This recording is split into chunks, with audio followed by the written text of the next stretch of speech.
Hi guys, welcome back to my channel. இன்னைக்கு வந்து பாத்தீங்கன்னா scarcity principle அப்படின்ற டாபிக் பார்க்க போறோம். எப்பவுமே வந்து பாத்தீங்கன்னா டிமாண்ட் அண்ட் சப்ளை மூலமா தான் வந்து ஒரு பொருளோட வேல்யூ ஏறுமா இறங்குமான்னு சொல்ல முடியும். உதாரணத்துக்கு வந்து பாத்தீங்கன்னா வச்சுக்கோங்களேன், கோல்டுக்கு டிமாண்ட் ரொம்பவே ஜாஸ்தியா இருக்கு, சப்ளை ரொம்பவே கம்மியா இருக்கு, ஸோ விலை இன்க்ரீஸ் ஆகுது. ஸ்கேர்சிட்டி அப்படின்ற விஷயம் இருக்கும்போது ஒரு பொருளுக்கு வேல்யூ இன்க்ரீஸ் ஆகும். சில நேரங்கள் வந்து பாத்தீங்கன்னா உங்களுக்குமே வந்து பாத்தீங்கன்னா ஸ்கேர்சிட்டியா நீங்க இருக்கும்போது உங்களோட வேல்யூ இன்க்ரீஸ் ஆகும். எப்பவுமே அவைலபிளா இருந்தீங்கன்னா உங்க யாரும் மதிக்க மாட்டாங்க, கரெக்ட் தானே? ஸோ இந்த ஸ்கேர்சிட்டி பிரின்சிபல்ன்றது என்ன குறிக்குதுன்னு பாத்தீங்கன்னா, உதாரணத்துக்கு நான் அமேசான்ல ஒரு ப்ராடக்ட் சர்ச் பண்ணிட்டு இருக்கேன். அந்த ப்ராடக்ட் பை பண்ண போன்னு நினைக்கிறேன். பட் எனக்கு ஒரு செகண்ட் தாட்ஸ் இருக்கு, வாங்கலாமா வேணாமான்னு சொல்லிட்டு.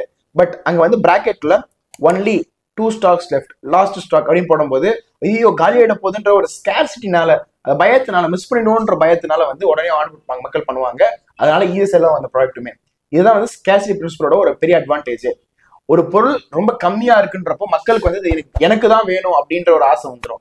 பட் ரொம்ப அதிகமா இருக்கும் என்ன பண்ணுவோம், அப்புறம் வாங்கிக்கலாம்னு தள்ளி வைப்போம், கரெக்டுங்களா?